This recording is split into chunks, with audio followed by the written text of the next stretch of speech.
Assalamualaikum warahmatullahi wabarakatuh. Baik, perkenalkan nama saya Sukamto Fauzi. Jadi saya akan menjawab pertanyaan ataupun soal yang telah diberikan oleh dosen saya di MK Patologi Sosial.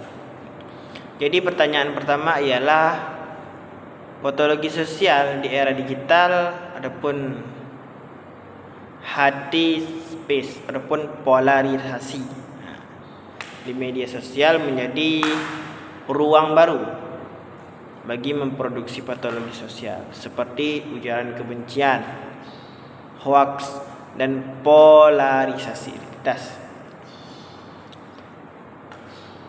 Pilih salah satu. Misal seperti pemilu isu agama yang mencerminkan fenomena etnisis tersebut. Okey.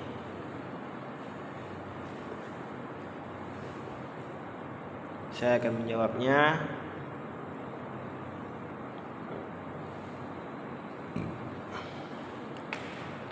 Okey kawan-kawan.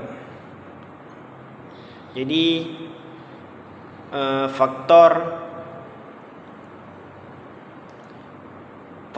sosiologi yang membuat patologi mudah menyebar di ruang digital. Yang pertama, tingginya sentimen ataupun identitas agama, politik, etnis. Masyarakat Indonesia hidup dalam struktur sosial dengan identitas yang kuat. Ketika politisasi identitas ini menjadi bahan bakar politis. Contoh, anti-Islam, anti-ulama atau pendukung asing digunakan untuk menyerang lawan politik. Yang kedua, rendahnya literasi digital dan media.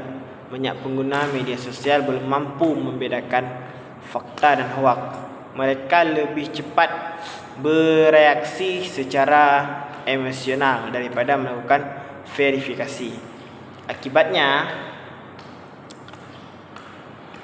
hoaks dan hard space lebih mudah dipercaya dan disebarkan. Yang ketiga yaitu budaya komunikasi digital yang inklusif.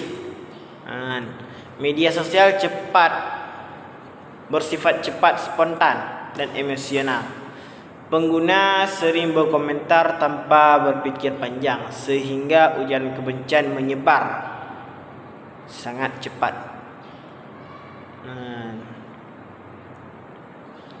Yaitu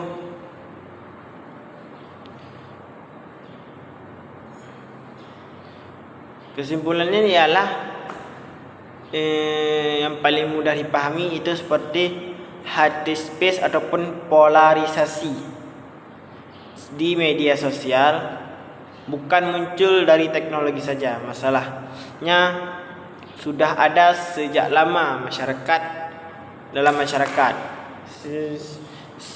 Sentimen agama, politik dan etnis luar lalu diperbesar oleh algoritma yang suka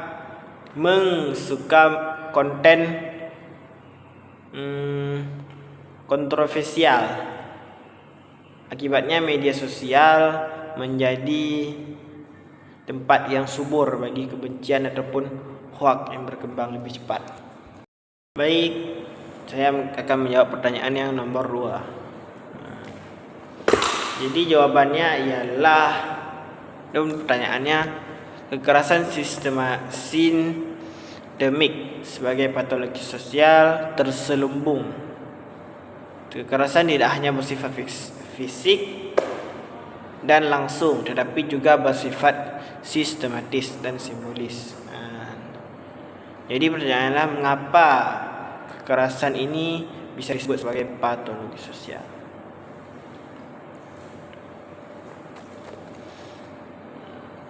Baik, kekerasan sistematik terhadap buruh ataupun melalui kebijakan upah pemurah kontrak kerja tidak tetap dan lemahnya perlindungan dapat disebut sebagai patologi sosial karena unsur ketidakadilan yang terstruktur dalam dan berlangsung lama sehingga merugikan kelompok tertentu tanpa kekerasan fisik.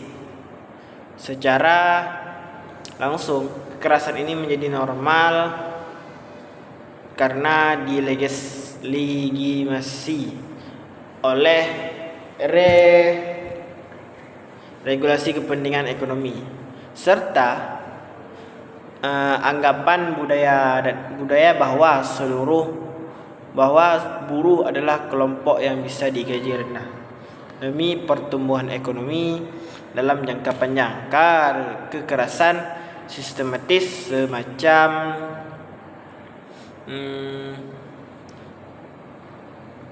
ini mengikis rasa ketidakkeadilan dan memperbesar kesenjangan sosial, merusak kepercayaan antara kelas pekerja dengan negara, serta melemahkan kohesi sosial karena sebagian masyarakat merasa tidak dilindungi. Baik, saya akan menjawab pertanyaan yang nomor 3. Kebijakan penanggulangan yang kontroversial antara keadilan dan stigmatisasi. Pemerintah sering mengeluarkan kebijakan untuk menangani patologi sosial seperti program rehabilitas untuk gelandangan dan pengemis atau pendekatan repsi terhadap pecandu narkoba. Pilih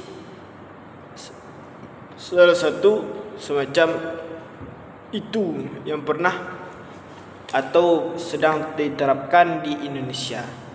Lakukan analisis krisis asumsi patologi sosial.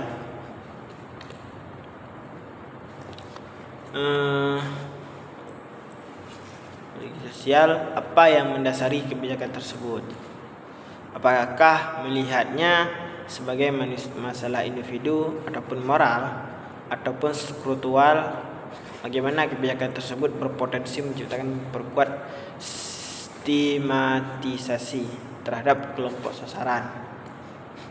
Rekomendasi pendekatan alternatif yang lebih berperspektif keadilan sosial dan restoratif yang dengan tetap bertujuan menyelesaikan masalah.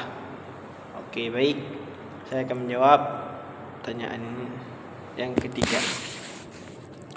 Jadi pertanyaan yang ketiga adalah jawaban yang ketiga ialah kebijakan razia. Kebijakan razia ini ialah rehabilitas paksa terhadap gelandangan pengemis didasarkan pada asumsi bahwa mereka adalah moral individu, bukan akibat kemiskinan struktural. Pendekatan ini justru memperkuat stigma dengan menampilkan gepeng sebagai pelanggaran ketertiban, bukan warga negara yang membutuhkan dukungan sosial lebih adil, dan adalah pendekatan berbasis keadilan sosial dan restoratif melalui penyediaan hunian, layanan sosial, pendamping, jaminan sosial, dan pemberdayaan ekonomi. Pendekatan ini tidak hanya lebih memanusiawi, tetapi juga lebih efektif dalam menangani akar kemiskinan. Jadi cukup sekian saja jawaban dari saya. Lebih dan kurang saya mohon maaf. Billahi taufiq wal hidayah. Assalamualaikum warahmatullahi wabarakatuh.